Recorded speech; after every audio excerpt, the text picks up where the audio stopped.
all you multi-talented, multitasking, multi-everything people out there. Take it away. Find your glory, write your story, fearless feet will carry you. Time you own it, take your moment, be a fire burning through. Hustling from night until morning, grinding it out, it won't be long. Feel your power, it's your hour, you inspire, you are strong. Enjoy your Zoa. No applause? You're all fired. Now that you've reached the stage in your life where quality television is important, Nubian TV is a black network that speaks to your lifestyle. Nubian TV is the world's first digital network devoted to the upscale and political lifestyles of black people. Nubian TV's programming includes politics, travel, fashion, food, automotive, arts and culture, civil rights, music, and more. Watch now on Amazon Fire TV, Roku, or watch globally at nubiantv.net. Nubian TV, it's what you want to watch. Now that you've reached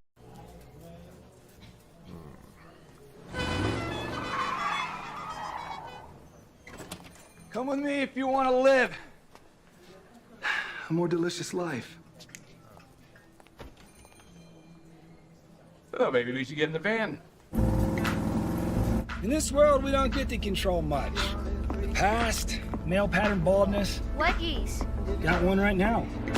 The urge to puff that bubble wrap. But there is one thing we do get to choose every single day. What we eat.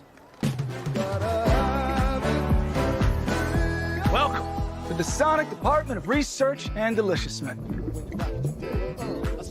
We have everything you want, didn't know you wanted, and some things you didn't know were possible. Because we believe if you're not having fun, you're not living free. So come on, let's live a little. Hey, good morning, America.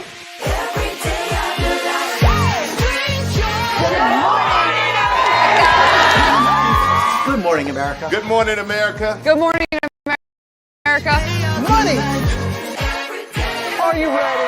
They are ready. Covering the biggest events in the country right now. There's a lot going on here this morning. It's always a good time. That's what the show's about. That's good. Really good. Very good. Coming in hot, Jimmy, coming in hot. It's far from elementary.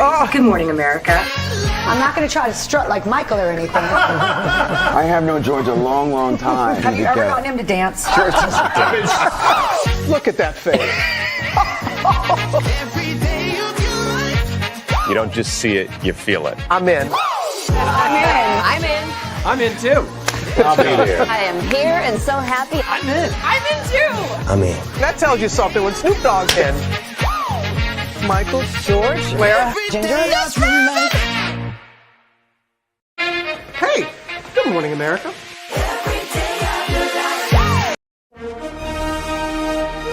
Prepare for a journey beyond imagination,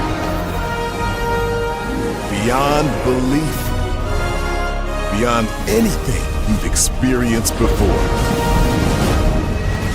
Universal Epic Universe, a new theme park where you'll step through extraordinary portals to 5 immersive worlds.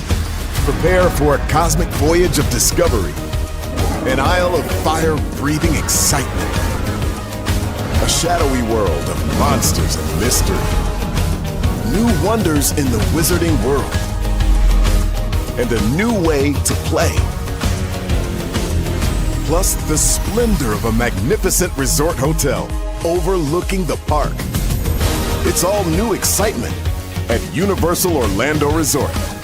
A week's worth of vacation thrills with 4 amazing theme parks, a variety of spectacular themed hotels, and incredible dining and entertainment. It's all at Universal Orlando Resort, where you'll find new adventures every day. Explore the astonishing worlds of Universal Epic Universe at Universal Orlando Resort.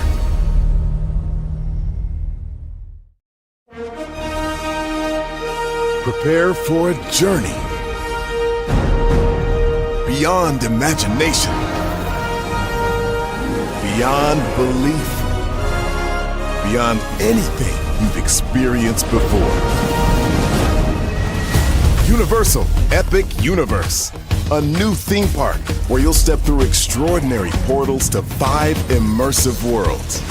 Prepare for a cosmic voyage of discovery, an isle of fire-breathing excitement, a shadowy world of monsters and mystery, new wonders in the wizarding world, and a new way to play. Plus the splendor of a magnificent resort hotel overlooking the park. It's all new excitement at Universal Orlando Resort. A week's worth of vacation thrills with 4 amazing theme parks, a variety of spectacular themed hotels, and incredible dining and entertainment. It's all at Universal Orlando Resort, where you'll find new adventures every day. Explore the astonishing worlds of Universal Epic Universe at Universal Orlando Resort.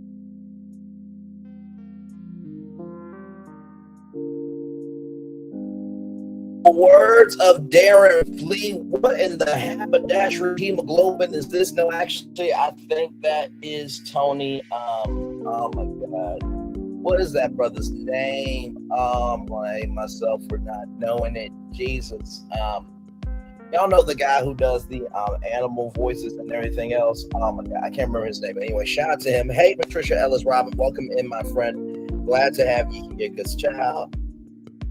StreamYard will be StreamYarding. Sorry about that, everybody. But hey, we are here. We are live. We are in living color. Okay, welcome in, everybody. Know what you're thinking, bro? You just got done with tour. I know. But for those of you who did not know, today is an abbreviated version of testimony. It started at 9 a.m. It ended at 1 p.m. So I'm like, okay, you know what?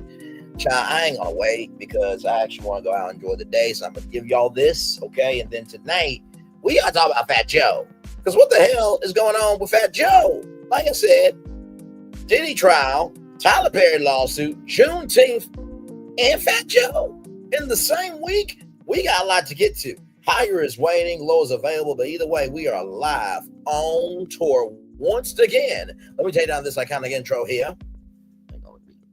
That's what we just did, child. Oh, Lord, getting older.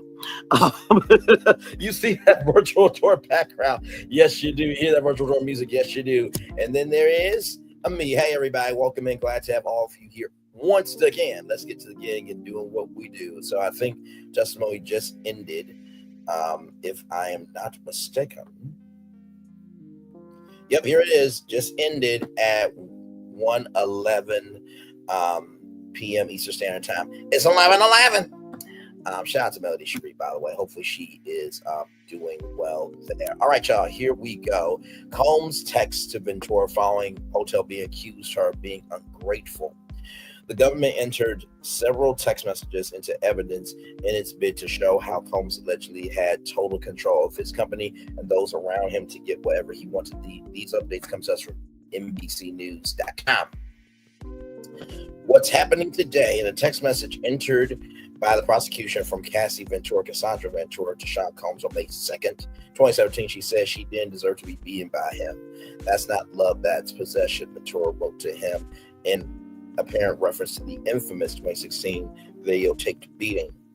Brendan Paul, Combs' former personal assistant, testified that during his employment, he was instructed to buy thousands of dollars worth of drugs for Combs' use.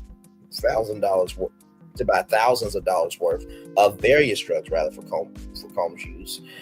The defense suggested its case could be shortened than anticipated, with its witness list possibly completed by Wednesday. If the government rests on Monday as expected, Combs' attorneys might be able to present their entire case on Tuesday and Wednesday, defense lawyer Brian Still told the court.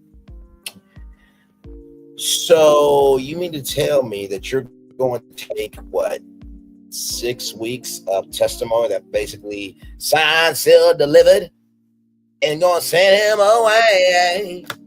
I'm paraphrasing Stephen Wonder's signed, sealed, and delivered, I'm yours, but will be theirs, the jail's prisoner. You're going to take 6 weeks of damning testimony and try to defend him on Tuesday and Wednesday? And that's it?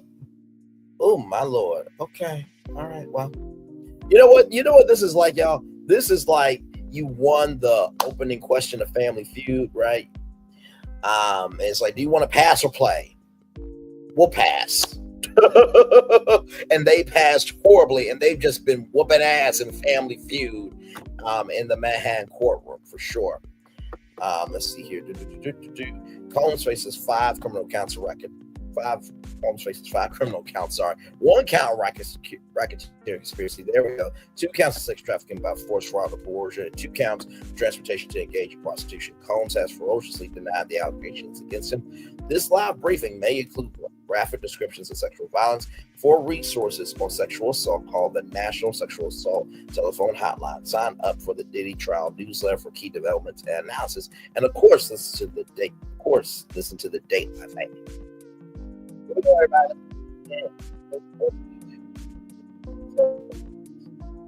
This recap live blog ended 37 minutes ago at 1:11 p.m. It's 11:11, or it was 11:11. Trial racing to the end. The defense hinted that its case could be shorter than anticipated, with its witness list possibly completed by Wednesday. If the government rests on Monday as expected, Combs' attorneys might be able to present their entire case on Tuesday and Wednesday. Defense lawyer Brian Still told the court this could potentially set the stage for closing arguments on Thursday, Justice Marion said. So basically, child. Now, jury watch from that senior reporter from Newsweek, right?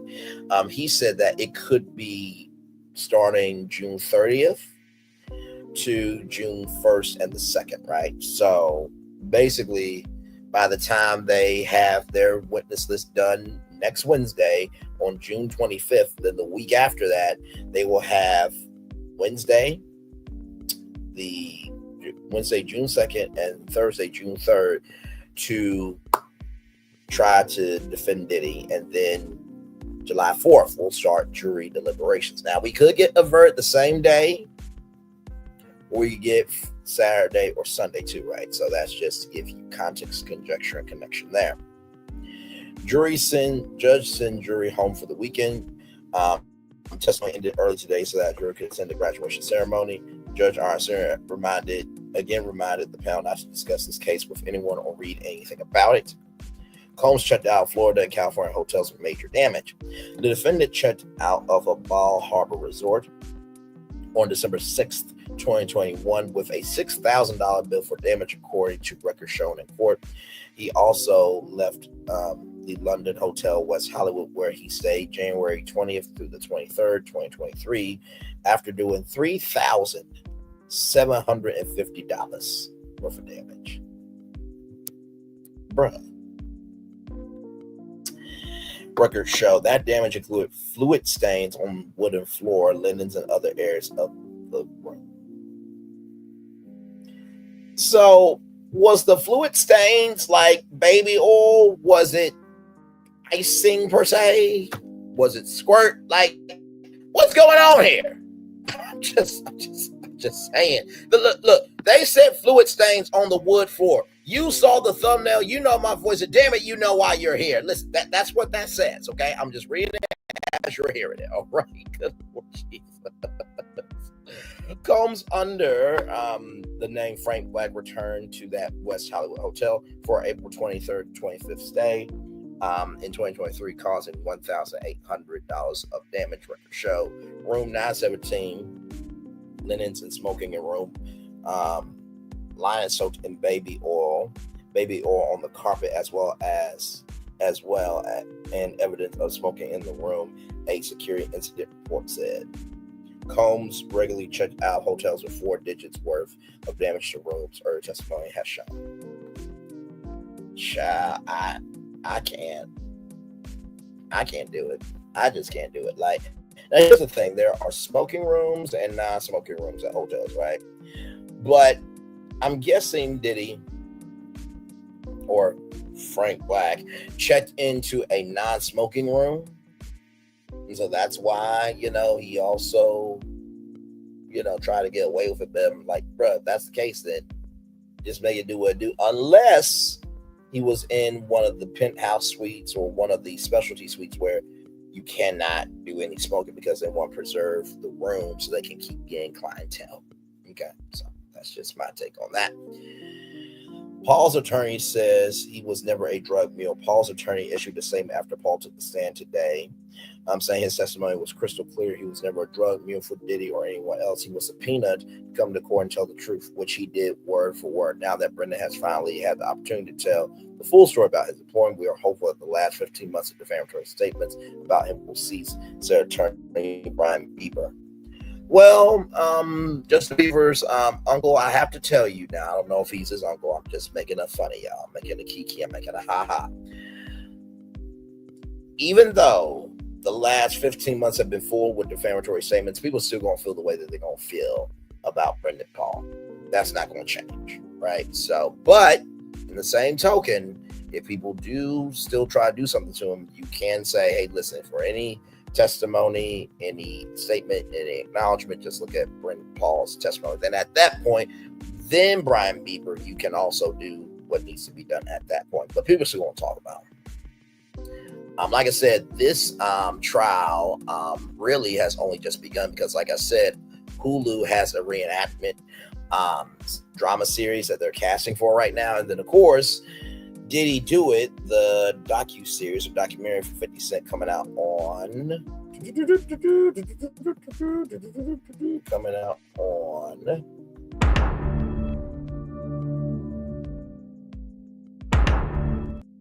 has not come out yet, so we gotta wait for that as well.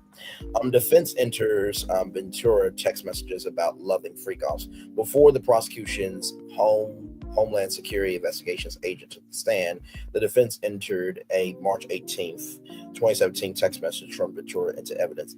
I love our FOs when we both want it, she wrote. The defense has taken every opportunity to show some element of dual consent when it comes to Combs and his girlfriends having sex. So here's the thing. I love our FOs when we both want it. When we both want it. When we both want it. Which means she has to consent. And this is the defense team Diddy has that's going to try to defend him in 2 days. Combs text said Ventura wasn't being grateful.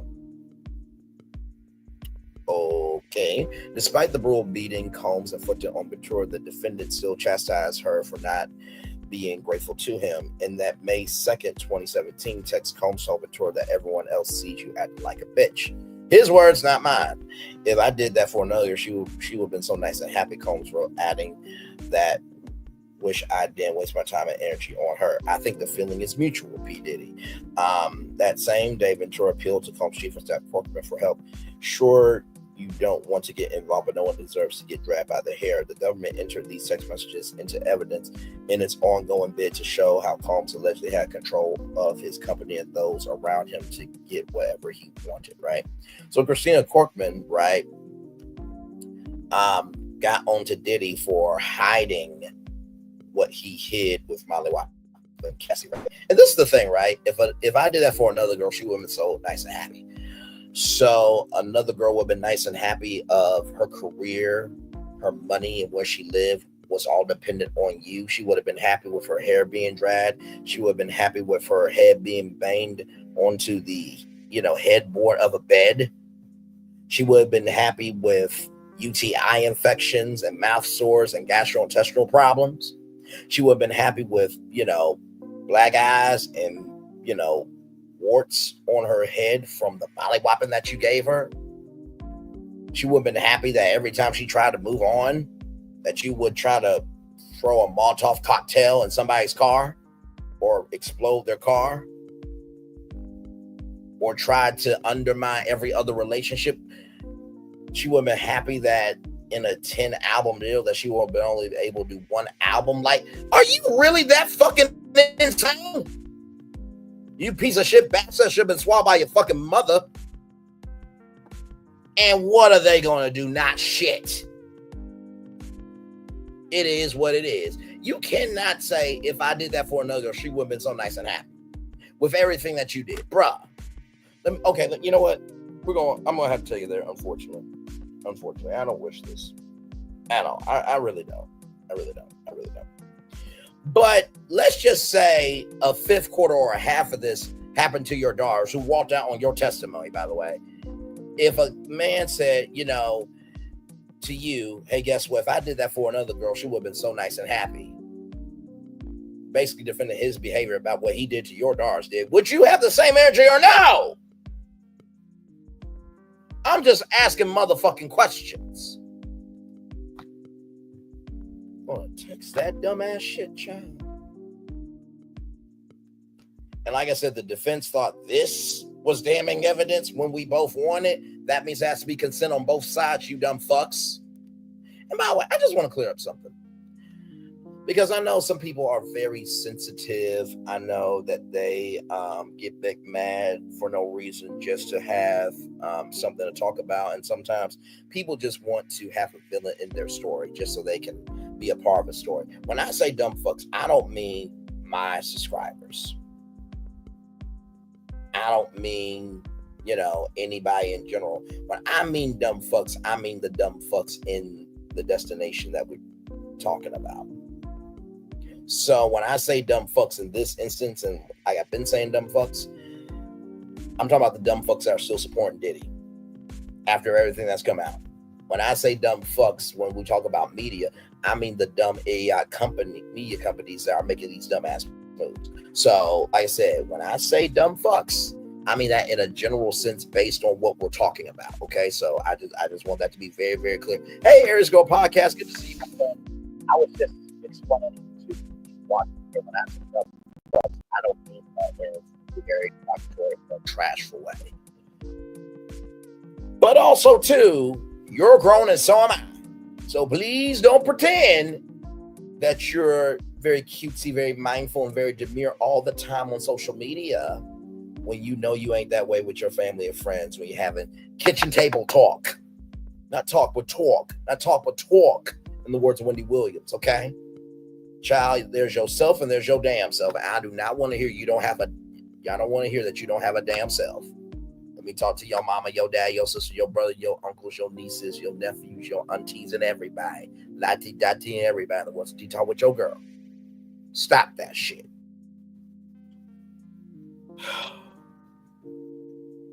This child, some of the content on YouTube compared to what I do. Woo! Listen, I'm not saying I'm the greatest of all time. But child, compared to some other people, I'm a black sky compared to some people that are just a one-trick pony. All they can do is just circle around and around and around and around, to use Elmer Fudd's words, at the state fair. And they'll never grow up to be anything of importance. That's neither here nor there. If it doesn't apply, let it fly. But if you let it fly, it must apply. Moving on. This child. Ventura text said Combs was about possession and not love. In a text message submitted by the prosecution from Ventura to Combs on May 2nd, 2017, the former girlfriend says she didn't deserve to be beaten by him. That's not love, that's possession. Ventura wrote to him in a reference to the infamous 2016 video taped being. She told him, as soon as you fucked up, you dragged me down the hall by my hair. Now, I want to bring a content creator up here because there was a piece of tea that maybe a lot of people didn't talk about. And by the way, like I said, shout out to all, and I mean all of the content creators in New York City making it do what it do.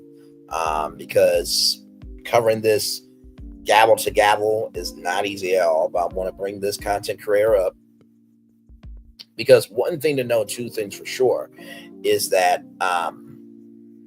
like I said, you cannot bring your phone, you cannot bring a voice recorder.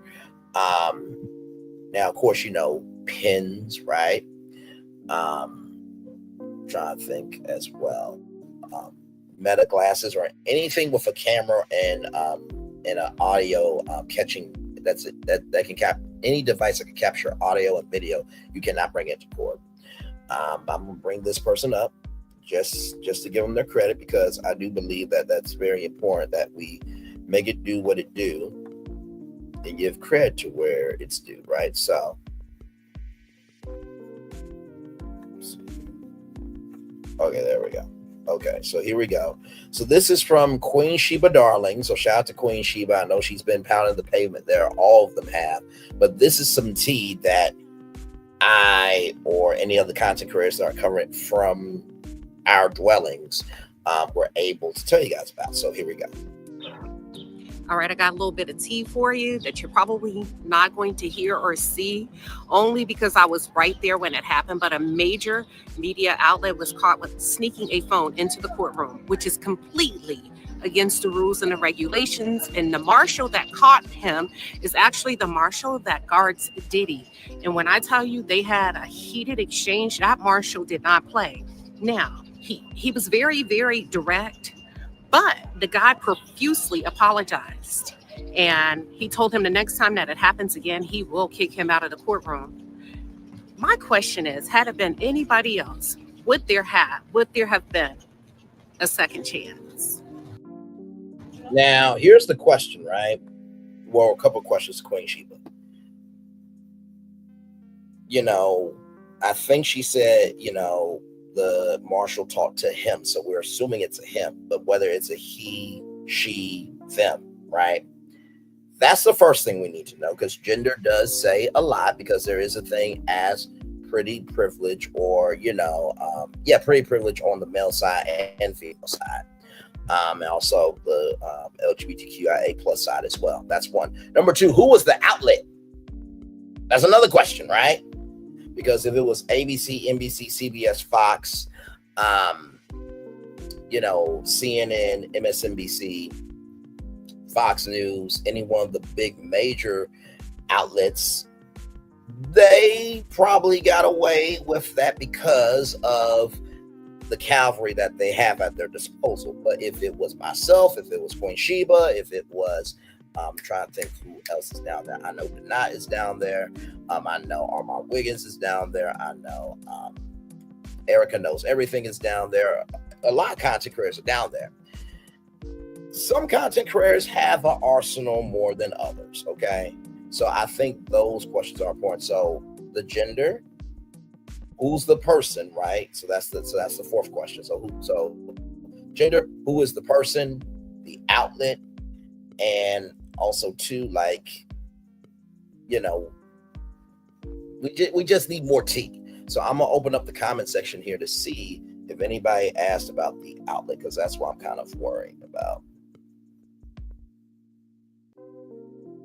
Does this report have the complexion for protection? This right here. So Queen Sheba agrees with that. Clearly, this person had no melanin. Queen Sheba heard that, so it was a white person. Oh, that one was funny. It all depends on if the person in question goes by the name Frank Black or Frank White. That's funny. Back to Frank Black. Let's see here. Why is the court being so lenient with the rules? I don't get the first woman out person score only to be allowed back in. Wait, so the woman who, you know, yeah, they're making fun of you, Diddy. This time the third, she was allowed back in. Child. Trying to see. Oh, TMZ as well. Yes, TMZ could have been that outlet as well. That's a very good point. And by the way, Southern California says 30-mile zone. That's what TMZ stands for. So the 30-mile zone of Los Angeles. Okay. YouTubers and non-media, no second chance. That is facts.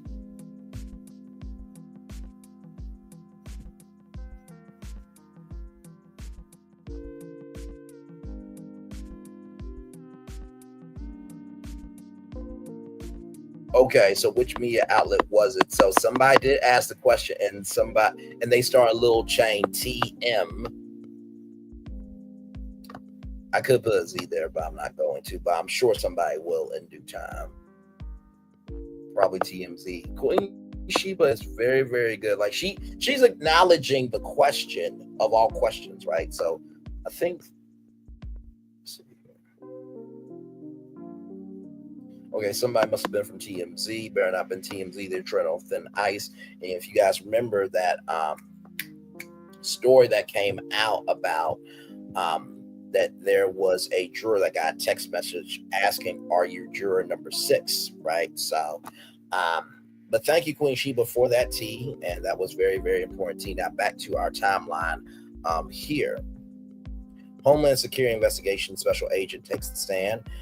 Special Agent Joseph Cerciello of Homeland Security Investigations is now on the stand. I will update the title of the video with that name. I thought it was still Jeressa Sunderland because it seemed like she was on the verge of being done, and then of course the juror who got sick of vertigo, which is not that person's fault. You know, health is health, right? So. How does Paul feel about Combs? Is complicated. Paul's job with Combs landing him in handcuffs, and now on the witness stand in a high-profile criminal trial. Yet, when asked by the prosecution how he felt about Combs, Paul didn't have a quick and definitive response. It's complicated. He said Paul was allowed to leave the witness stand moments later. Paul says March 2024 arrest on drug possession was a mistake. Drugs came from cleaning Combs' home. Paul had been arrested in March of 2024 in Miami Opalaka Executive Airport. Say that 3 times. Opalaka, Opalaka, Opalaka. It sounds like polka when you say it together. Opalaka, or derivative of polka. But anyway, that's neither here nor there. Executive Airport on charges of possession of suspected Coca-Cola. Not the drink itself, although the drink itself did have that back in the day, allegedly. Suspected grass candy, according to a police report. His arrest happened on the same day federal agents conducted search warrants at Combs, Miami, and Los Angeles residences. Prosecutors later decided to only charge him for possessing Coca-Cola. That charge was later dropped in December. In his testimony today, Paul said he was arrested on possession of Coca-Cola as he was on his way to a family vacation, and the drugs were found in his Goyard bag. So let's see what a Goyard bag is.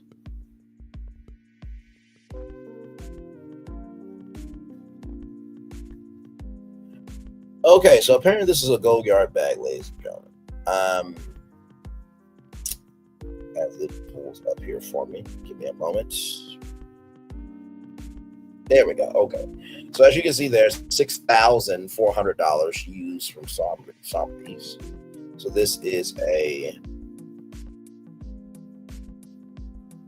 Goyard bag here. This is for $2,700. So I'm guessing that it was in this bag right here. You know, like I said, maybe this is just me because I'm at the level right now where I have my bills paid, right? And I saw someone on Facebook one time that said, if you have your bills paid, you are richer than most. And that's where I'm at right now. So maybe, and also too, I think it's because my parents have always said, we'll get you everything you need. My parents said to me and my sister, we'll get you sorry, y'all. In the words of my Uncle Noe, I was saving crumbs for later. Anyway, so like I was saying, maybe this was because my parents said to me and my sister that we'll get you everything that you need, some of the things you want. But I would rather have $6,400 in my bank account rather than spend $6,400 on a bag. I mean, just saying. You know what I mean? That maybe that's just me. You know what I mean? It must be nice to have that type of money, but I could be here or there for it. You know what I mean? So the more you're diversified, the more money that will come your way. So that's just how I feel about it. I was sweeping his room and put it in my bag and forgot while I was packing, he explained. When asked during cross-examination by Combs' attorney Brian Steele, it was a mistake, Paul answered yes. Paul testifies Jane was not forced into hotel nights. Okay, now that could poke a hole in the story. Okay, that could poke a hole in Jane's story. However, the same token though, Paul was not there for every single hotel night. Okay, so you weren't texting with Diddy because guess what? He could have told you something, Paul, that he did not tell Jane. So he could have been one way with Jane and one way with you, Paul. So just wanted to add that to the timeline. The witness said Combs' former girlfriend, Jane, was not forced into spending nights in hotel rooms with the music mogul. Asked by defense if Jane was ever a sorry or not, a willing participant, Paul said absolutely not. The witness also denied that his work amounted to being part of a criminal enterprise.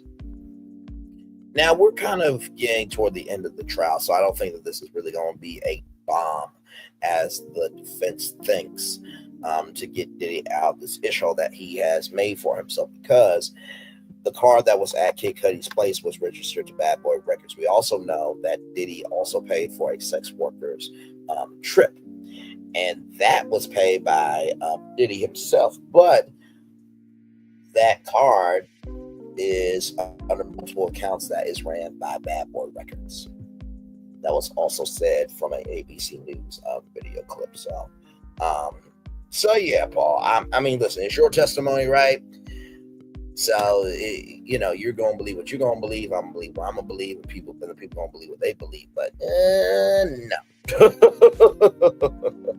Witness recalls his time as a student athlete. For just a moment, the witness, Paul, was brought back to some more cheerful days of his life as a walk-on for the vaunted Syracuse Orange basketball team. Under cross-examination, defense lawyer Brian Steele, Paul was asked to confirm that he was an all Atlantic Coast Conference academic team member in 2019-2020. I believe that's the right conference, if I'm not mistaken. There's so many conferences in oral sports, and that he played 2 minutes in Orange's final game of 2020, a March 11th victory over North Carolina at the conference tournament in Greensboro, South Carolina. The Orange did get to play the next game as the tournament was canceled due to the COVID pandemic.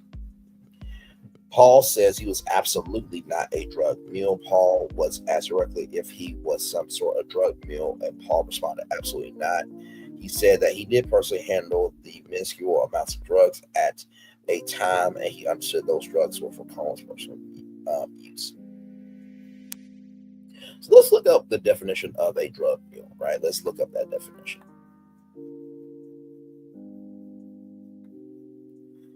A person who transports illegal drugs by swallowing them or concealing them in a body cavity. So, here's the thing. In the testimony that we have heard so far, Brendan Paul has not smuggled any drugs, right? He has had them in a golden bag, right? So just wanted to bring that up.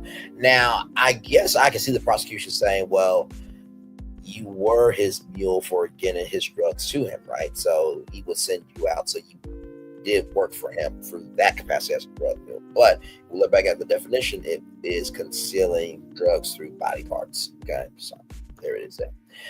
Cross-examination starts. Cross-examination has started with Combs' attorney Brian Steele questioning Paul. Paul testifies he didn't snitch about who asked him to carry drugs when Paul was arrested for Coca-Cola possession. The witness said he refused to tell authorities why he was carrying those drugs, even though the drugs were not his. Paul did say he didn't give up any names for him. The prosecutor Salvik asked why he wasn't initially helpful to law enforcement. Paul said loyalty. Well, I mean, I guess, but look at where you are, look at where he is now. So how far did that loyalty go for you? Because your life was almost over by being arrested for carrying Coca-Cola. Packing list for hotel nights. Paul testified that he had a long list of items he needed to pack for Combs on defendant's hotel nights. He said he needed to make sure Combs had his toiletries, lights, candles, incense, condoms, soup, Astroglide, and a Gucci pouch that contained drugs. The witness said. Paul said he also had to pack $5,000 of cash for Combs. I'm guessing that $5,000 was for ancillary expenses and things of that energy. And also maybe for the damage to the hotel rooms. He's like, yeah, we gotta just have some money. Just in case we destroy a room, which I know we're going to do anyway. So quite hilarious there. Nope, nothing.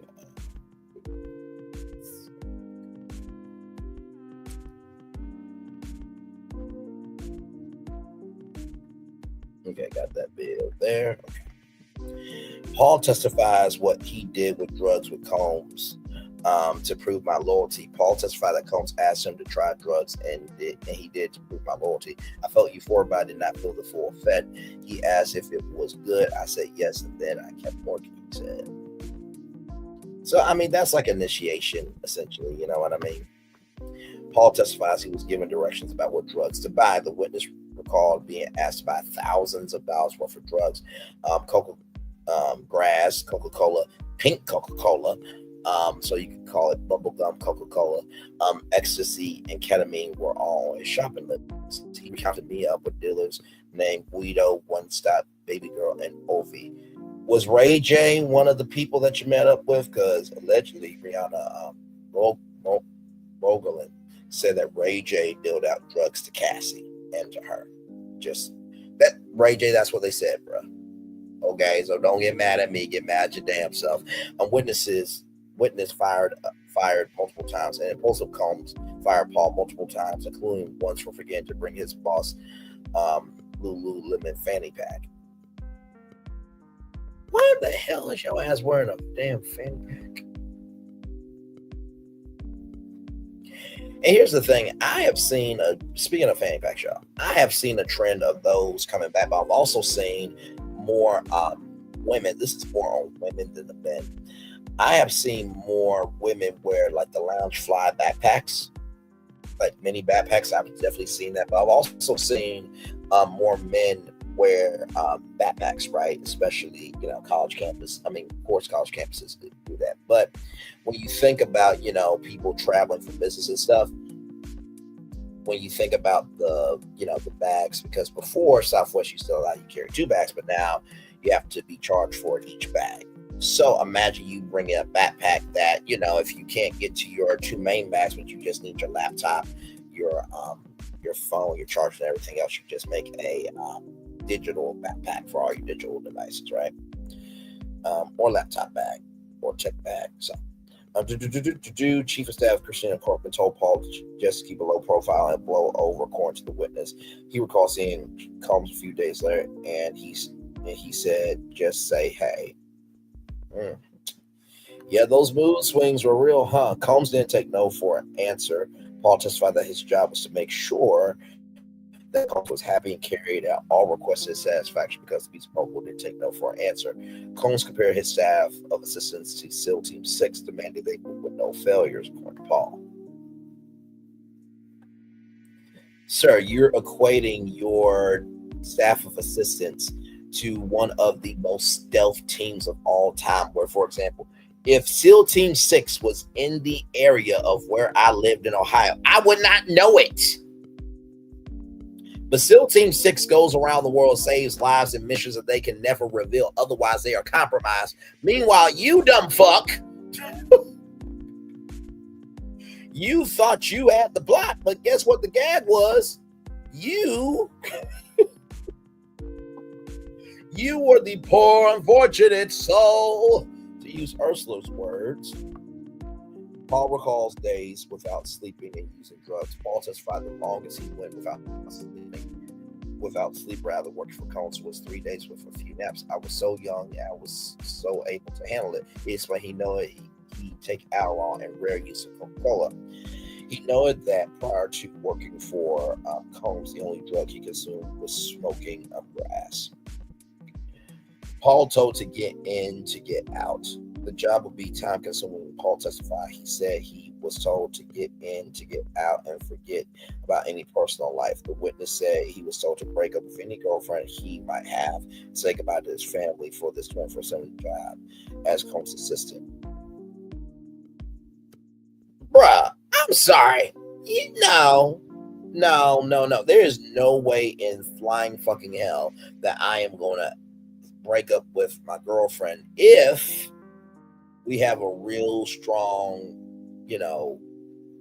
high vibrational frequency of a relationship. Now, if me and her are not working out, then okay, that's different. But to say goodbye to his family?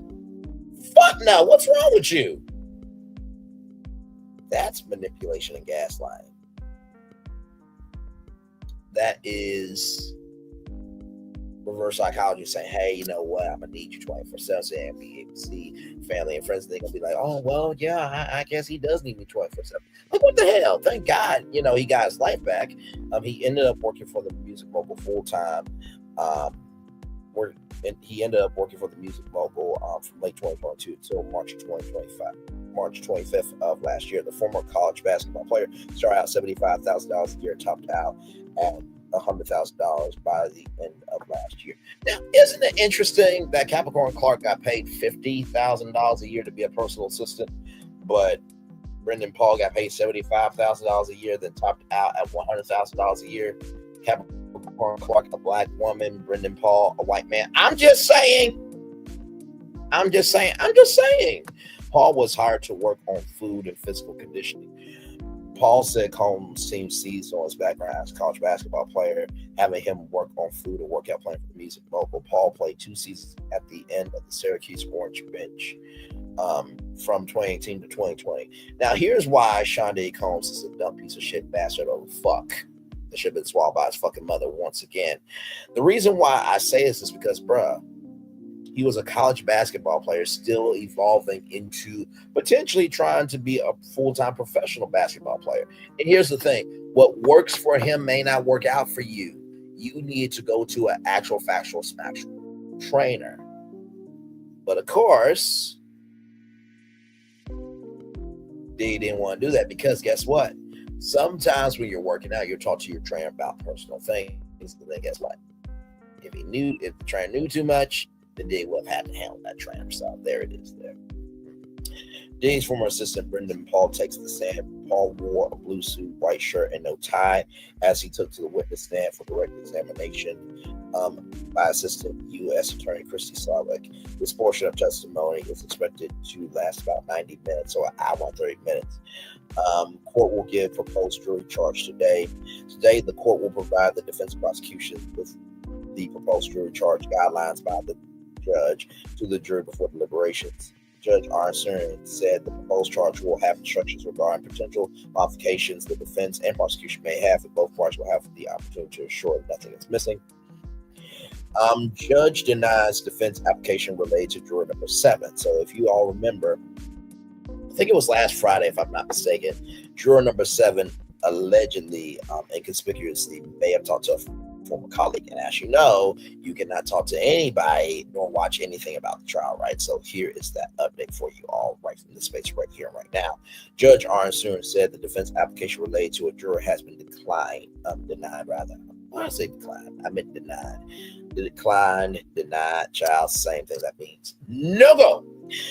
The defense application came up earlier this week regarding a man who was juror number 7 at the time. Sumerian said the juror was questioned in a trial. A juror defense application is when the defendant's lawyer requests to have a juror excused from the jury. Court is now in session, marking the 27th day of the Combs trial. Deliberations could be within sight. Now, this is the 27th day of the trial, but also too, I said the 26th, 27th day because the day that the juror got vertigo, right? That would have been the 26th day of the trial. This would have been the 27th day. So that's why I said 26th, 27th day of the Combs trial. Okay, so there you go. Deliberations could be within sight. U.S. District Judge Arnson has ordered prosecutors and defense attorneys to begin preparations for deliberations, which could start next week. He wants the government to prepare a laptop with exhibits for both sides to confirm all potential redactions from the transcript of testimonies from the transcript of testimony jurors want to hear again. The court recognizes that the parties will likely be unable to meet or confer on such redactions for the entire script the judge wrote. However, the parties should do so for the witnesses that they believe the juror will most likely ask for. Court ended early Wednesday due to sick juror. Wednesday's court session ended early because one of the 12 regular jurors got sick and had vertigo. There was no court session yesterday as it was a federal holiday, Juneteenth, National Independence Day, for Black and BIPOC people, minority indigenous people, color, but specifically Black people. 7 o'clock in the morning. So as the world would be waking up through Good Morning America, the Today Show, CBS Mornings, Fake and Friends. I'm sorry, Fox and Friends, my bad. Former assistant Brendan Paul said take the stand. Former Syracuse University basketball player Brendan Paul will take the stand today as the prosecution wraps up this case. Paul is expected to testify about drugs he allegedly provided to his former boss. He had been ready to testify on Tuesday, but testimony from a prosecution summary witness ran long. The court was adjourned earlier Wednesday because the juror called out sick. Graduation ceremony leads to a short day. A juror had long as Judge Arnson to have this afternoon off to attend their son's graduation. Judge Smith asked jurors to return to the courthouse by 8:30 a.m. today for abbreviated day of testimony from 9 a.m. to 1 p.m. So that's everything you need to know from the 27th day. That would have been the 26th day of the trial there. So there it is there. Yes, indeed. So, whew, that was a lot. That was a lot there. Let me see something here. If anything. Okay, do this.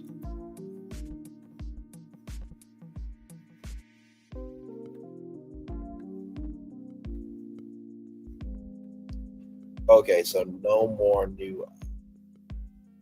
So yeah, no more new.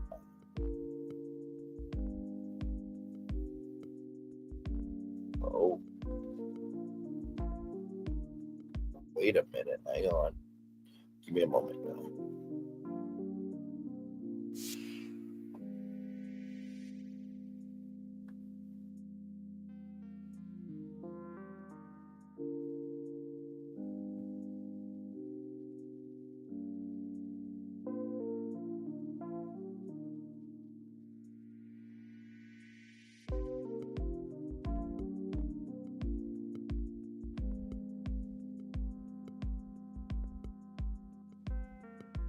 Okay, so here is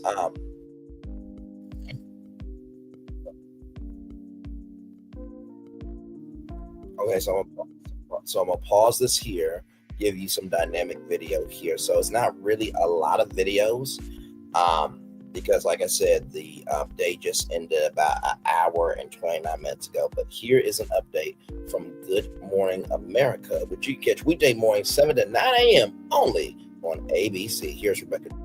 To the latest on the Sean Diddy Combs trial, resuming this morning after a 2-day break due to a juror calling out sick. Our chief investigative correspondent, Aaron Katursky, is at the courthouse as always. Good morning, Aaron. Good morning to you, Rebecca. That juror called out because he or she was experiencing symptoms of vertigo. And we're still waiting to see what the judge does about a different juror who had communicated about his jury service when he shouldn't have. That was discussed in a closed courtroom. Word still got out, and the judge wasn't happy about it. When the attorney said they didn't know how, Judge Arun Subramanian said, well, someone is lying because the courtroom was sealed. Prosecutors have just 2 more witnesses, including Brendan Paul. He's a former assistant to Combs who will be asked about claims he carried drugs and weapons for him. He may also face questions about items found in Combs' homes in Miami and Los Angeles. The jury has seen these images: guns, baby oil, and more. Prosecutors could rest But Mark Anfelio said 1 bottle of baby oil goes a long way. Their case as soon as today or Monday. Defense attorneys said they expect their case to last between 2 and 5 days. And guys, look for the judge at some point as soon as today to ask Sean Combs whether he plans to testify in his own defense. So there's that there. And then, thank you so much, my man, for that. And then right here from Eyewitness News, ABC, 7 New York. Here is this good crew right here. So I know we had. Sorry. Here we go. So I know we had a break at least yesterday, but testimony is picked up back now in the Sean Combs sex trafficking trial. One of Combs' former personal assistants is expected to take the stand today as one of the prosecution's final witnesses. Yeah, that's right. Jurors could begin deliberations as soon as next week. ABC News Chief Investigative Correspondent Aaron Katersky has more from the courthouse in Lower Manhattan. Tanya, Sam, Danny, good to see you guys from court where trial is resuming after it was unexpectedly adjourned because a juror started experiencing symptoms of vertigo. And we're waiting to see what the judge does with a different juror who had spoken about his jury service when he or she shouldn't have. That was discussed in a closed courtroom. Words still got out, and the attorney said they didn't know how, but that prompted Judge Arun Subramanian to say, well, someone's lying because the courtroom was sealed. Prosecutors have just 2 more witnesses, including Brendan Paul, a former assistant who will be asked about claims he carried drugs for Sean Combs. He may also face questions about items found in Combs' home in Miami and also in Los Angeles. The jury's seen images of guns, baby oil, and more. Prosecutors could rest their case as soon as today or more likely on Monday. Defense attorneys have said their case defending Sean Combs could take anywhere from 2 to 5 days. They have a couple of employees of Sean Combs they want to testify, an expert witness in psychology to counteract the prosecution witness, and expect the judge at some point today, guys, to ask Combs directly, does he plan to testify in his own defense? From court, I'm Aaron Katersky for Channel 7 Eyewitness News. Thank you so much for that. So this came out yesterday from TMZ Live. Yes, you are seeing that correctly right there. Let me zoom in there. It says, Diddy trial, I will kill you. Leaked recording shocks everyone. TMZ Live full episode, June 19th, 2025, or also known as Juneteenth. Here we go. Cry me a river when they fall.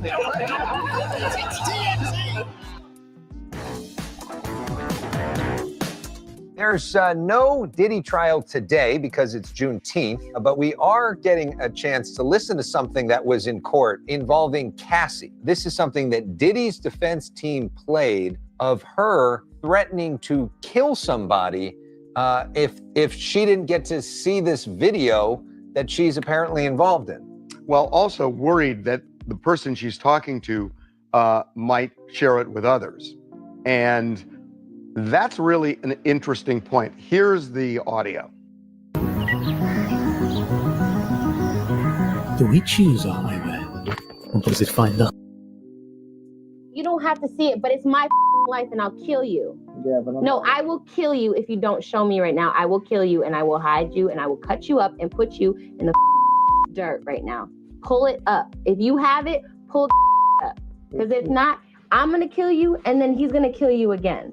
So just do it. Pull that up right now. I'm going to kill you. You don't understand. I don't give a I've never killed anybody in my life, but I will kill you because you're with me. You're with me in my life right now.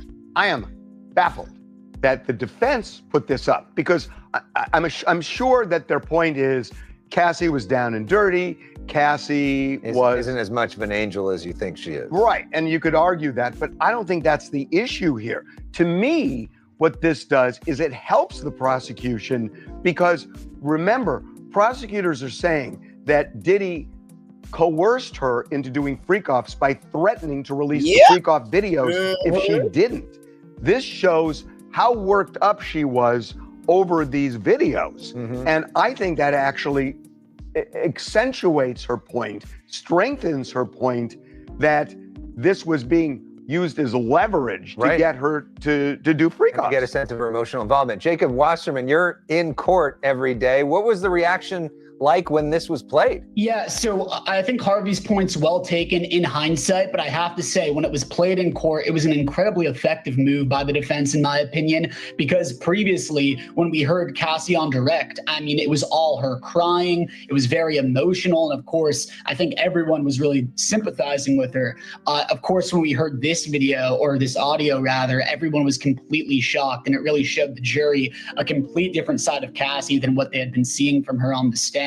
So I agree with you, Harvey. Maybe if this was played now, given the context that we know, it would have had a different effect. But when it was played over a month ago, I think it was pretty strong. Do you play the guitar? I do not play the guitar, but you know, some other people who live here do. So that's why we have the guitar here. God, you are He's got a different background. Shadowy man. He doesn't have the whole TMZ. There's a lot of different sides of me you don't know. You know, it's like Clearly. rock star by night. You know, you have no idea. Yeah, and now he's. So I wanted to play that for you all there. And I fully agree with Harvey Levin and what he said, that, you know, we didn't know what we knew, right? So I'm still with Cassie of, guess what? You playing with me, I match the energy. So I totally get what Cassie is saying there. So I want to show you a couple more things here. And then we will head on out here. Yes, indeed. So from the dailymail.com, disturbing new images from Diddy's home show cache of pals, bullets, and mountains of baby oil. More photos of damning evidence against Sean Diddy Combs came to light on Thursday, including a collection of high-powered rifles, drugs, and hundreds of bottles of baby oil. The trove of photos were released by federal prosecutors as the trial at Manhattan federal court was stalled due to the Juneteenth holiday. The items were collected by Homeland Security officials during the March 2024 raid at the disgraced Bad Boy Moguls mansion in the exclusive Holmby Hills area of Los Angeles. Investigators also found bags containing ketamine, which was also photographed as evidence. Last week, Homeland Security Investigations agent Andre Lamont testified he saw overwhelming amount of both baby oil and lubricant when he and other agents searched the mansion. The picture showed bottles of baby oil neatly lined in display cabinets, while a dozen of boxes of the lubricant were also found stacked in the home.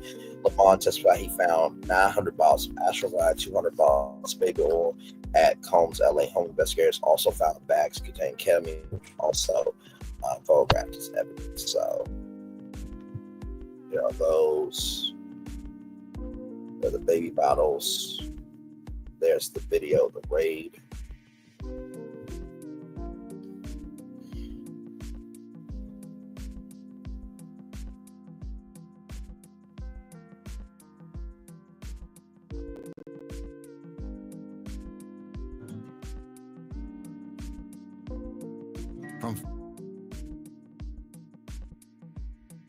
That's where these damn ads, man. Fascinating blue. But eventually it'll be an ad for my show on the internet. So I'm like, okay, all right, yes.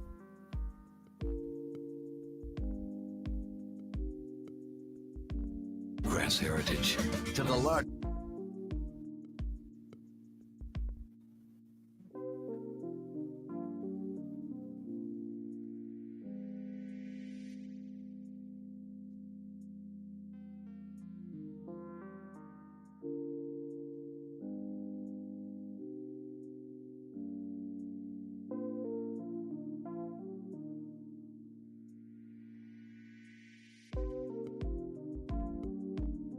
Cave system and the world's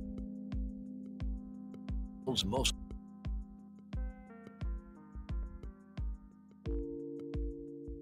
Come on, damn it, really?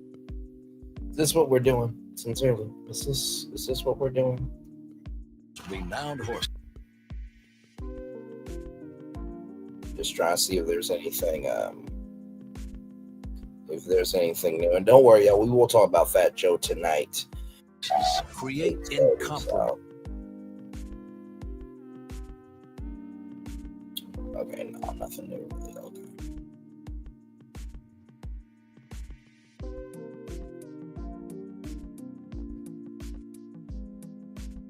Okay. unforgettable memories. Find what moves you. Almost there, y'all. Good Lord Jesus. Holy. In our new Kentucky home. All right, here we go. So here is the FBI, SWAT, Latte and everybody. This is a time capture video, so they're speeding up.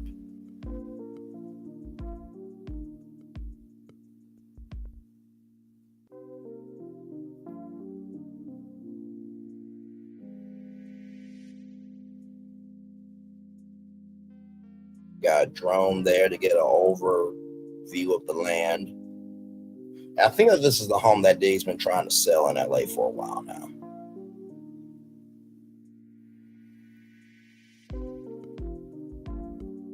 I think that's one of the signs.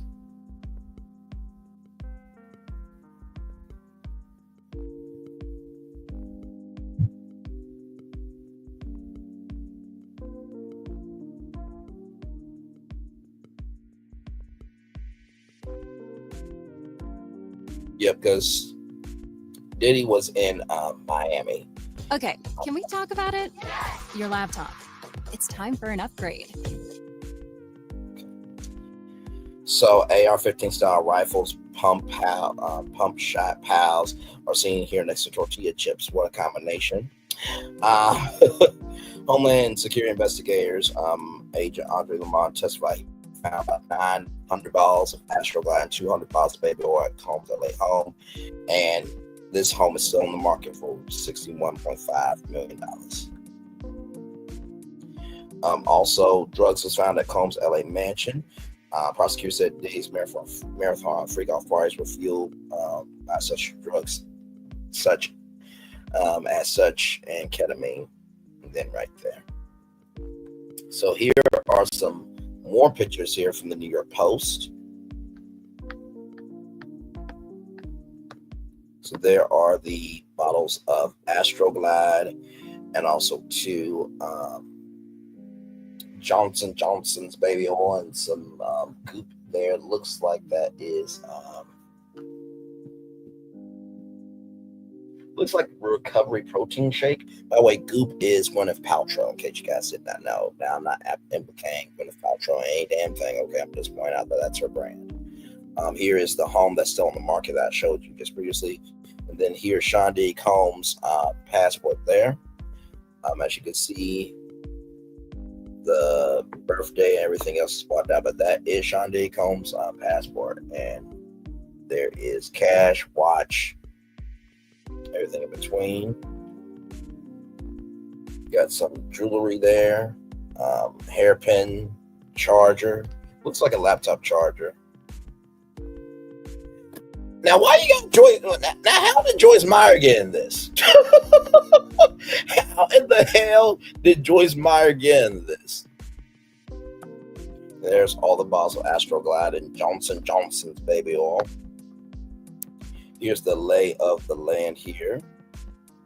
Really big home.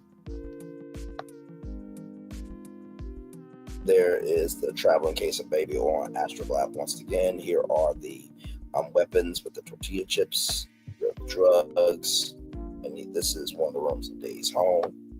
Closet that they raided. Then right here, so he's got hemp's lotion here. So it's lotion with grass there. Visible foot powder spray. Got some new skin there. Of course, Johnson & Johnson baby oil there. And of course, he's got bottle of oregano, Vicks Vapor Rub, Zyrtec, Plevicid, Bayer, Biotrin. Let me tell you something. When you get an HD laptop, it will zoom in everything for you. Do you hear me? Yes, indeed. There. So there is more pals there. And then here are all these bottles of Astroglide. I mean, damn. I mean, it looked like he got this on. Looks like he got this on the double here. So it looks like what? That's 2, to 2026. So all this is going to expire next year. And so then here's Brendan Paul leave at court.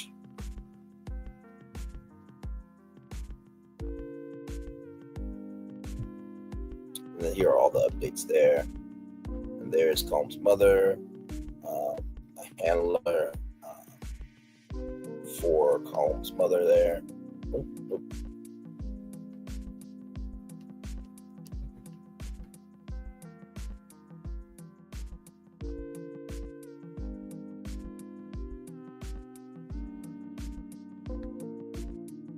trying to get this together here. Right here, a law enforcement agent began testifying. It's likely to be one of the last witnesses called by prosecutors who are poised to rest their case soon. Special Agent Joseph Cerciello, who works in Homeland Security, took to the witness stand and testified about the charge of evidence. He's expected to be one of the last witnesses called by prosecutors before lawyers for Sean Diddy Combs starts their defense case. Diddy once texted Cassie, "All I've been is nice," after a year after he was caught on camera brutally beating her. Sean Diddy Combs once texted his former longtime girlfriend, rather, Cassandra Ventura, "All I've been is nice," despite being caught on camera beating her up a year earlier. Jurors were shown various text messages between Ventura and the Bad Boy Records founder, in which Ventura appears to confront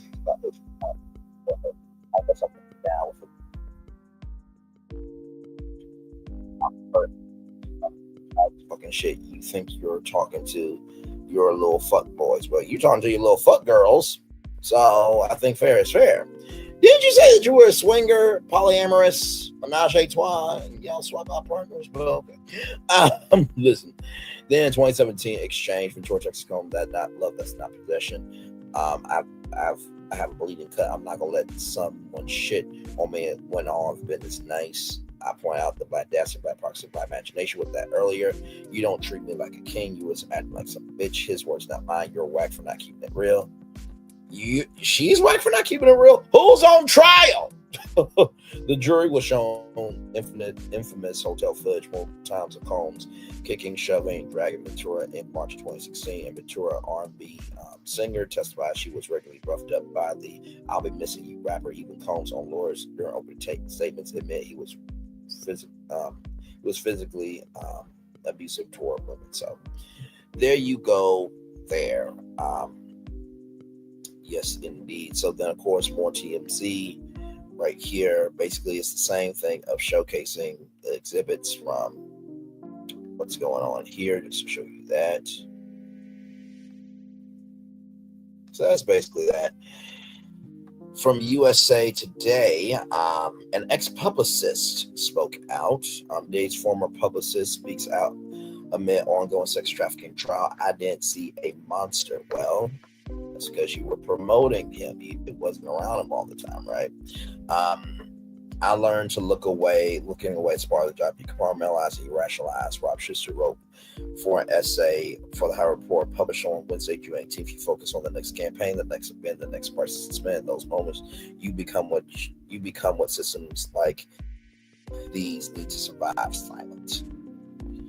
So when I say that the publicist wasn't around Diddy all the time, a publicist is known for for example, let's just say Braylon's virtual tour was going to do, and this would be crazy to do, 50 shows in 50 days, like SportsCenter's doing, right? So a 2-hour show, one from each state, right? So let's see here. If I did 1, 2, 3, 4, 5, 10, 15, 20, 25.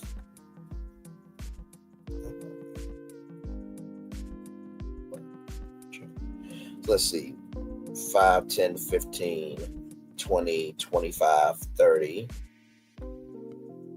35, 40, 45, 50.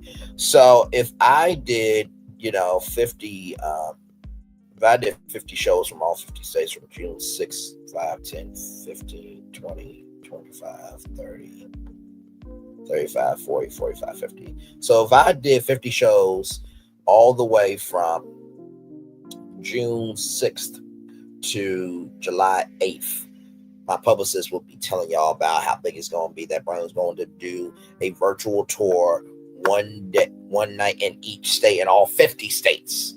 okay, live, would be a crazy achievement to do. I don't think that achievement has ever been done before, but hey, listen, anything can happen. But yeah, that's basically that there. Schuster claimed that he thought many aspects of Diddy's life weren't normal, but kept his head down for the sake of the job. If he needed a favor, he'll make a call, and boom, it's done. Schuster recalled of Diddy, now 55. I told myself that was just power, influence, star level access, but how it feels like something's darker. He added, What's horrifying is how ordinary this becomes. It's not that we saw a monster did nothing.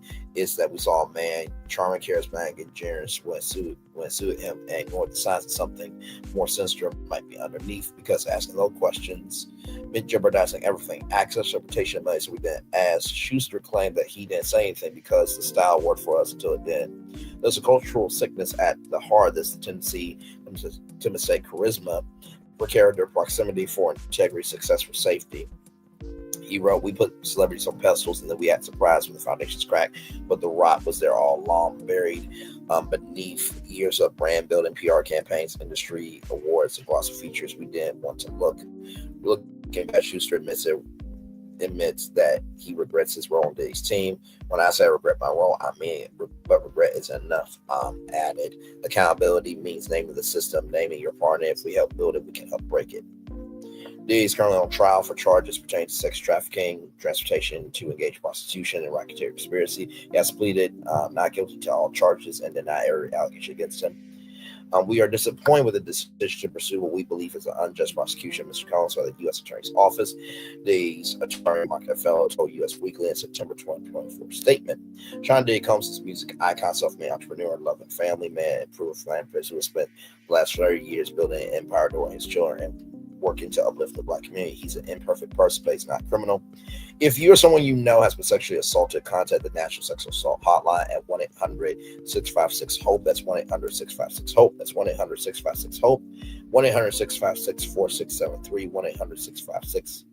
1-800-656-4673. That's 1-800-656-4673. If you or someone you know is experiencing DV, please call the National DV Hotline at 1-800-799-7233. That's 1-800-799-7233. That's 1-800-799-7233 for confidential support. If you or someone you know is a human trafficking victim, please contact the National Human Trafficking Hotline at 1-888-373-7888. That's 1-888-737-7888. That's 1-888-373-7888. Whew, my Lord Jesus. I mean, you know what? I will give Schuster credit for at least admitting his part.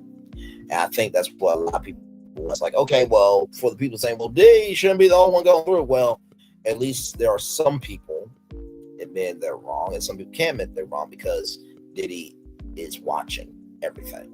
Okay, even people inside the jail know what's going on. Okay, so from People Magazine, People.com, no sleep, no life, and a Gucci bag of drugs inside the shocking claims from Diddy's ex-assistant. This comes to us from People Magazine, People.com. Another of Sean Diddy Combs' former assistants took the stand at his trial. Brendan Paul worked for Combs from late 2022 through March of 2024. Paul was arrested on drug charges the same day that Combs' homes were raided in March 2024. The charges were dropped after he completed the diversion program. Paul testified that he was directed to buy thousands of dollars of various drugs for Combs while under his employer. A former personal assistant to Sean Diddy, Combs testified at his sex trafficking and racketeering trial that he went up to 3 days at a time without sleep while under Combs' employ, or as under Combs' domain, essentially. Brendan Paul, former Syracuse University basketball player who worked with Combs from late 2022 through March of 2024, the same month federal agents raided Combs' homes, testified on Friday, June 20th, that he was hired to aid in Combs' meal and workout planning. Paul was arrested at an airport in Opelika, Florida, near Miami, on drug charges the same day that Combs' homes in Los Angeles and Miami Beach were raided in March of 2024. The charges were dropped after he completed the diversion program, and Paul testified under an immunity agreement. Like other aides who have testified during Combs' trial, which is now in its 6th week, Paul described grueling work conditions and said when he landed the job, he was warned that if he had a girlfriend, he should break up with her as the assistant position was a role that would be required to be available around the clock. He said Combs compared his assistant staff to SEAL Team 6 and League Special Operations Mission Unit of the Navy, and like other assistants testified throughout the trial, Combs demanded they operate without failure. Paul said he once went 3 days without sleep and was sustained only by future naps. I was so young, so I was able to handle it, he said, knowing he took Adderall and used Coca-Cola sparingly to stay awake.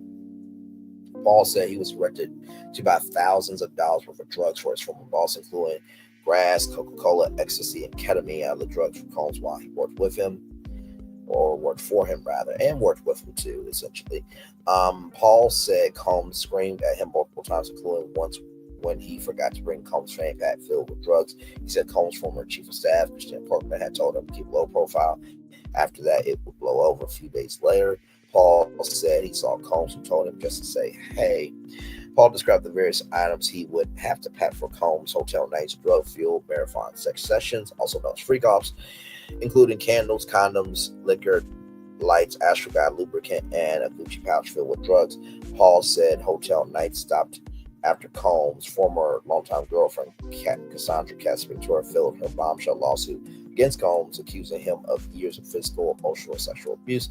Paul testified that Combs asked him to try drugs and he agreed to prove my loyalty. I felt euphoric, not feel the full effect, he said. When Combs asked him if it was good, he said he told him yes and kept working. Under cross-examination, Brian Steele told one of Combs' attorneys, asked Paul, "You were not some drug mule, right?" "Absolutely not," Paul responded. Paul testified that his feelings toward Combs were complicated. Combs, 55, has pled not guilty to federal charges of racketeering, sex trafficking, and transportation to engage in prostitution. He is detained at the Metropolitan Detention Center in Brooklyn, New York. So there is that. I'm going to turn on my camera now because we've done the whole show for over an hour. Yes, we have. Woo, child. Oh, my Lord. So like I said, y'all wanted to come on a little bit earlier.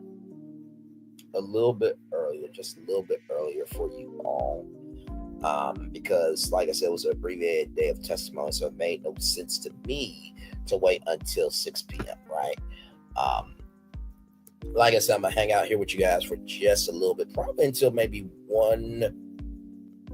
till 1:25, 1 hour, 25 minutes. And then I'm going to go out and enjoy the day a little bit. For sure. But man, what a show today of this trial. I mean, Brendan Paul saying he was not a drug mule, so hopefully people will, according to his lawyer, hopefully people will stop, but people are not going to stop talking about Brendan Paul. They won't stop talking about anybody who was a part of this case. Number two, the fact that, there was a lot of drugs involved. I think that fuels the fact that his mood swings was his mood swings, of course. Also, too, the fact that deliberations could be in sight. Now, of course, we don't know what the jurors are thinking, right? Now, as soon as this trial is over, believe me, I think everybody, I do mean Lati, Dati, and everybody, will be asking them for book deals. The first interviews will be happening, right? And I'm sure content creators will definitely be asking them for interviews on their channel for sure. I mean, they are in New York, so they have first dibs on them before the media does. I'm sure that some of them will get an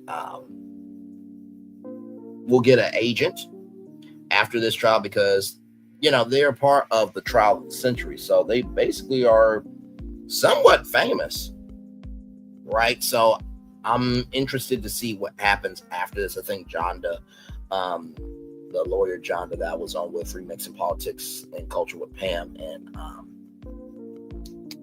my God, I can't remember the other woman's name, but when I was on there, Jonda said it would be interesting to see what happens after that. I'm interested in that as well. Like I said, the fact that he got paid $75,000 a year, topped out at $100,000 a year. He worked all the way up until last year, right? So still working for him and with him.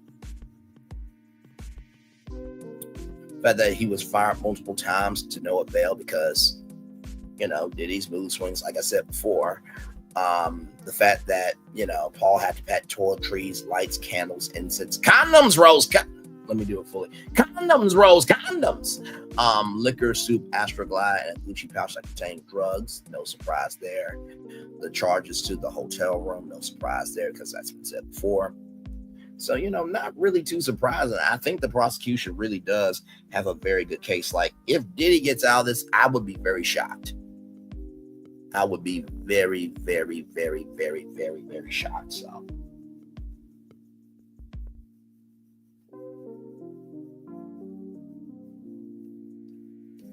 But yes, indeed, is 1 hour and 25 minutes to Lati Dati and everybody once again.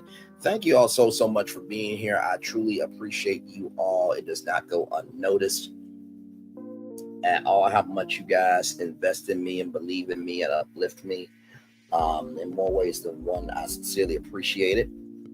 And like I said, we do have more tonight because Fat Joe, what is going on with you, sir? Apparently he got sued for $20 million. The news broke yesterday on Juneteenth of all days, right? And I said, listen, I already read Kanye West's lawsuit. I already read Todd Perry's lawsuit. I don't know if court documents are out for Fat Joe. I'm sure they are. I'm going to go enjoy my day for at least a little bit. And then I'll be back a little bit later on tonight, probably around 8:30. But stay tuned to the channel for updates on that live because we are definitely going to get into Fat Joe. Oh, wait a minute. Okay, I just saw something. I know. I said I was going to get off, but this is an important update. This is a very important update. We go to here.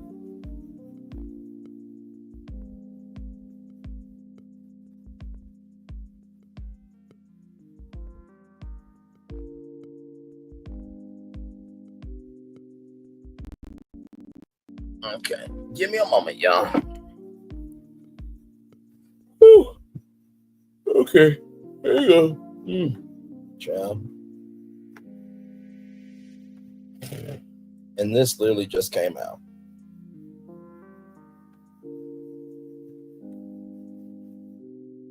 Let me pause it. Let me come on camera to verify this. Okay, so. Hello. All right, here we go. Yep, okay, this is it right here. Okay, cool. Okay, here we go. So this is what we've been hearing, but now it's official. So here we go. Okay, play, damn it.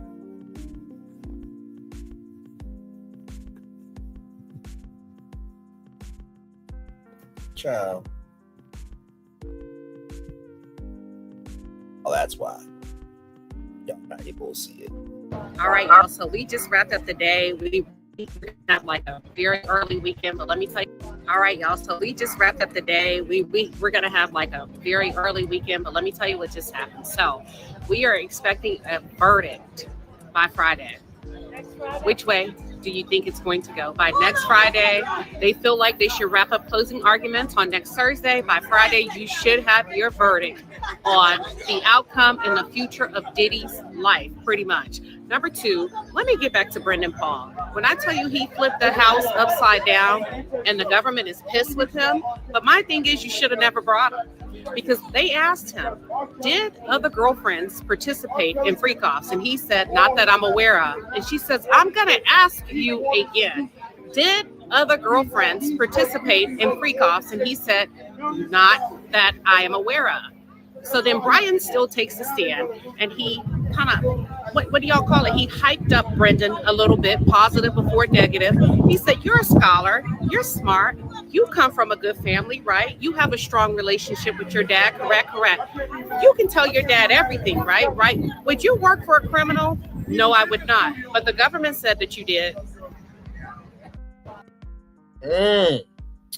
All right, then. So there it is there. Wait, really? Really, StreamYard? Why do you do this to me? Why? Okay, so I'm gonna show y'all the clip again. Swear to God. Okay, so here we go, y'all. Here we go. All right, y'all. So we just wrapped up the day. We're gonna have like a very early weekend, but let me tell you what just happened. So we are expecting a verdict by Friday. Which way do you think it's going to go? By next Friday, they feel like they should wrap up closing arguments on next Thursday. By Friday, you should have your verdict on the outcome and the future of Diddy's life, pretty much. Number two, let me get back to Brendan Paul. When I tell you he flipped the house upside down and the government is pissed with him, but my thing is you should have never brought him. Because they asked him, did other girlfriends participate in freak-offs? And he said, not that I'm aware of. And she says, I'm going to ask you again, did other girlfriends participate in freak-offs? And he said, not that I am aware of. So then Brian still takes a stand and he kind of, what do y'all call it? He hyped up Brendan a little bit, positive before negative. He said, you're a scholar, you're smart, you come from a good family, right? You have a strong relationship with your dad, correct? You can tell your dad everything, right? Would you work for a criminal? No, I would not. But the government said that you did. So there it is there from Queen Sheba Darling. So by next Friday, everybody. So right here. So by next Friday, I think the 27th, I think we should get a verdict. But Judge Sumerian said that he wanted the case wrapped up by not June 4th, July 4th. So there it is there. So I'm gonna turn my camera once again because we've done the whole show over an hour. I'm gonna turn my camera once again because we done the whole show over an hour. Yes, we have. All right, y'all, that's it for me. Thank you to Queen Sheba Darling for that update there. One love, much love, all love. I feel the love and send it right back to you. Y'all enjoy your weekend. I'm going to go out here and try and enjoy at least a little bit of mine. And I'll be back here a little bit later on tonight at 8:30 or sometime tonight. Okay, so please, it won't be 6, okay, because I'm about to get up and get dressed and make it do what it do for just a little bit. But yes, indeed. All right. One love, much love, all love. I feel love and send it right back to you. Bye, everybody.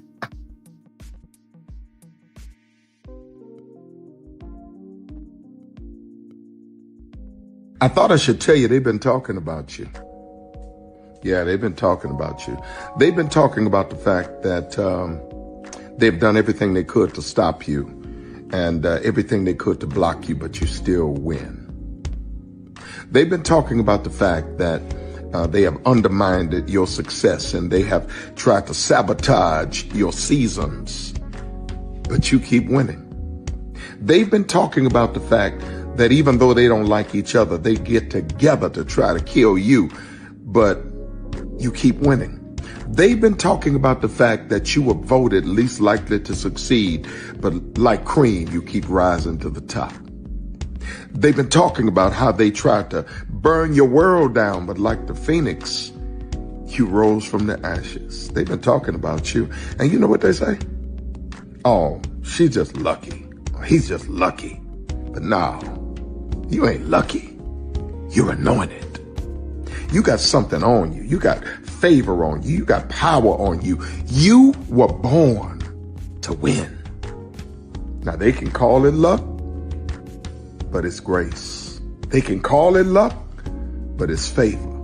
But whatever they call it, it doesn't matter, because you know what God calls you? Do you know what God calls you? A winner. I thought I should tell you they've been talking about you. Yeah, they've been talking about you. They've been talking about the fact that they've done everything they could to stop you and everything they could to block you, but you still win. They've been talking about the fact that they have undermined your success and they have tried to sabotage your seasons, but you keep winning. They've been talking about the fact that even though they don't like each other, they get together to try to kill you, but you keep winning. They've been talking about the fact that you were voted least likely to succeed, but like cream, you keep rising to the top. They've been talking about how they tried to burn your world down, but like the phoenix, you rose from the ashes. They've been talking about you. And you know what they say? Oh, she's just lucky. He's just lucky. But no, you ain't lucky. You're anointed. You got something on you. You got favor on you. You got power on you. You were born to win. Now they can call it luck, but it's grace. They can call it luck, but it's favor. But whatever they call it, it doesn't matter, because you know what God calls you? Do you know what God calls you? A winner. I thought I should tell you, they've been talking about you. Yeah, they've been talking about you. They've been talking about the fact that they've done everything they could to stop you and everything they could to block you, but you still win. They've been talking about the fact that they have undermined your success and they have tried to sabotage your seasons, but you keep winning. They've been talking about the fact that even though they don't like each other, they get together to try to kill you, but you keep winning. They've been talking about the fact that you were voted least likely to succeed, but like cream, you keep rising to the top. They've been talking about how they tried to burn your world down, but like the phoenix, you rose from the ashes. They've been talking about you. And you know what they say? Oh, she's just lucky. He's just lucky. But no, you ain't lucky. You're anointed. You got something on you. You got favor on you. You got power on you. You were born to win. Now they can call it luck, but it's grace. They can call it luck, but it's favor. But whatever they call it, it doesn't matter, because you know what God calls you? Do you know what God calls you? A winner.